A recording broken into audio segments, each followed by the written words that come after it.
Hello, and welcome to the Social Media for Realtors workshop. This was originally hosted by Nicolet College and the Northwoods Association of Realtors on October 14th, 2015. My name is Kim Swisher, and I'm a communications specialist. I focus on public relations and digital communications. In this workshop, we will look briefly at the various social media platforms and how using social media could benefit you. We'll also take a closer look at the top 7 platforms with a focus on Facebook. And at the end, I'll share a couple of time management tips. Why should you use social media? It's easy. Your customers are. Your competition is. You'll receive immediate feedback. Social media offers a personal touch and can generate easy referrals. The 7 most frequently used social media platforms for business include Google+, Facebook, Instagram, LinkedIn, Pinterest, Twitter, and YouTube. Here is a closer look at the 7 platforms with a focus on demographics. It's valuable to be aware of who your audience is when considering which platform you will use to promote your business. You'll notice that 74% of Google+ users are men. It's also important to note, and we'll talk more about this, that 71% of all adult internet users have a Facebook account. As you review these statistics, another item I feel important to note is that YouTube reaches more adults between the ages of 18 and 34 than a single cable network.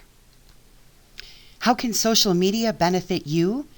With exposure, providing you an opportunity for personal connections, offering you a very inexpensive advertising option, and providing you the ability to target specific audiences.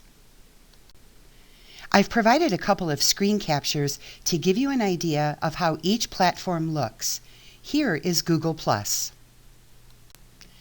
As I've researched statistics, it's interesting to note that the current buying power for Instagram's core audience is poor. This is improving daily as users mature. While the vast majority of Pinterest users are women, that is evolving, and we are seeing more men using the platform. Twitter doesn't have a strong foothold in our area. It tends to be more popular in larger urban areas. So if you're considering a Twitter account and want to reach potential clients in larger urban areas, this may work for you. Later, I'll show you a tip for reducing the time you spend on managing multiple social media accounts. LinkedIn is an online networking platform. According to its co-founder, Reid Hoffman, 27% of all users are recruiters.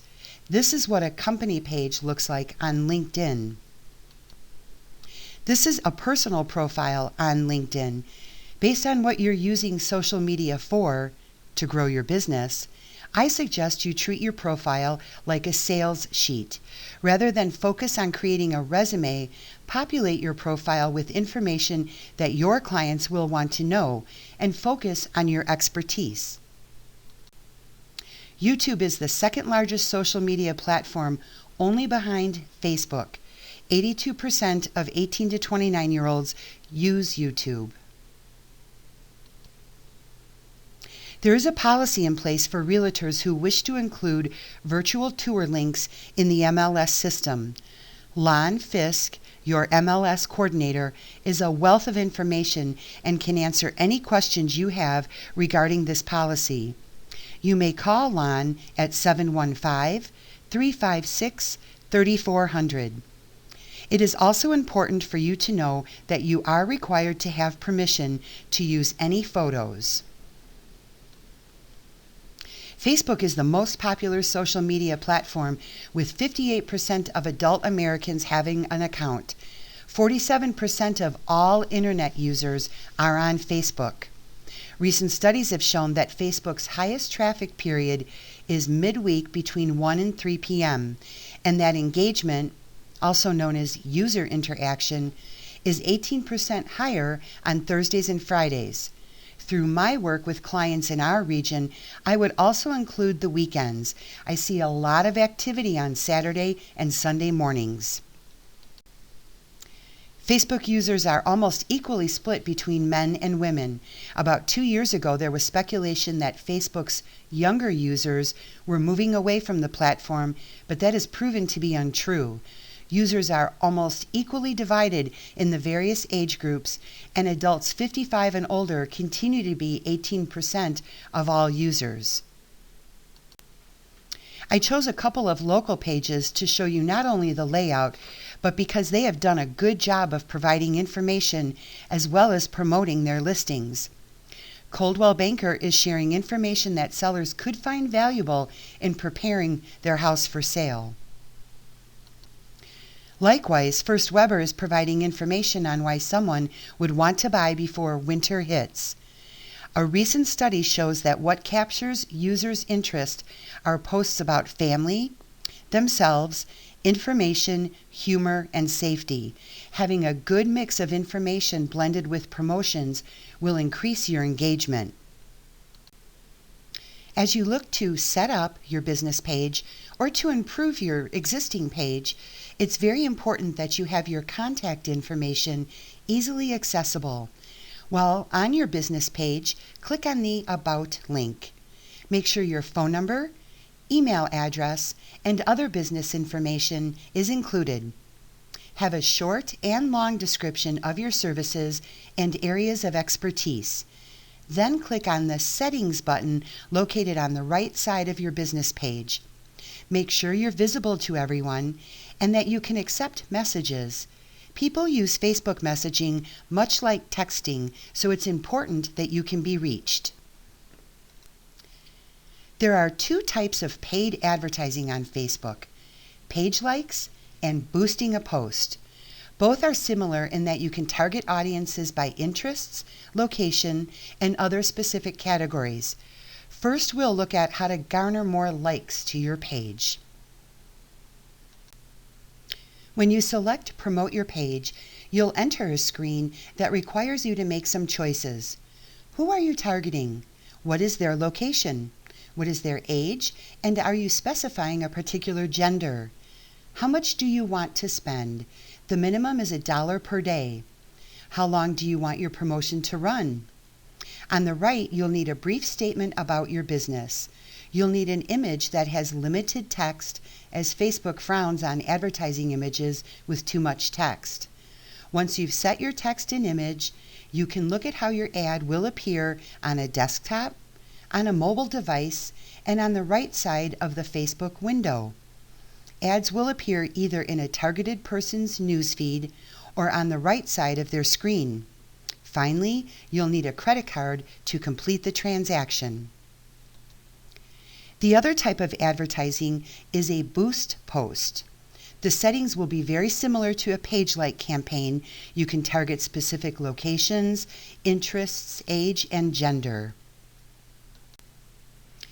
This is an actual boost that I did for my husband, Mike Swisher, with Elison Realty. We ran the campaign for 2 weeks leading into Labor Day weekend. We spent $35 to have the ad reach 10,528 people. The real success of this ad was the engagement. Engagement is when the user actually does something, likes the post, shares the post, comments on the post, or actually clicks on the link. In this promotion, 1,199 people did something. 886 people clicked on the link, and 313 people clicked on the additional links once they reached Mike's listing. Did Mike sell this property because of this post? No, but he did increase awareness. 10,528 people saw his page, and he did welcome 1,199 people to his website. These are people that may not have otherwise been there. When you're preparing to advertise on Facebook, know in advance who you are targeting and how much you're prepared to spend. And have your credit card ready. You can save time and keep your page active by scheduling your posts in advance. Let's say Tuesday is your office day. You can schedule posts for the next month in one day, ensuring you are keeping your page active and interesting. It's really important that you monitor your page on a regular basis. Check for posts to your page, as there are a lot of spammers out there. Make sure you're also checking for messages. Other tips and tricks for you include adding a description to your picture. Sometimes people only click on the picture, and it's helpful to have information associated with that pic. I also recommend including your contact information. Have a cover image on your business page. Always use a profile picture, preferably of yourself. There is a free online program that you can use to manipulate images, PicMonkey. Earlier, we discussed a way to have a Twitter page that doesn't require constant attention. I link my Facebook page to my Twitter page. In this way, everything I post on Facebook automatically posts to Twitter. That's not always considered a good practice. Many social media experts recommend posting separately to the two platforms, but I find this acceptable because the majority of people in our area are using Facebook, and the majority of people following me on Twitter are not from this area. To link your Facebook page to your Twitter page, visit facebook.com/Twitter. We've covered a lot of information. For more information on Facebook advertising, there are great resources at facebook.com/business. You'll see instructional videos, success stories, and more in-depth information on the various forms of Facebook target marketing. Thank you so much for your time today. If you have any questions or need additional information, please feel free to contact me.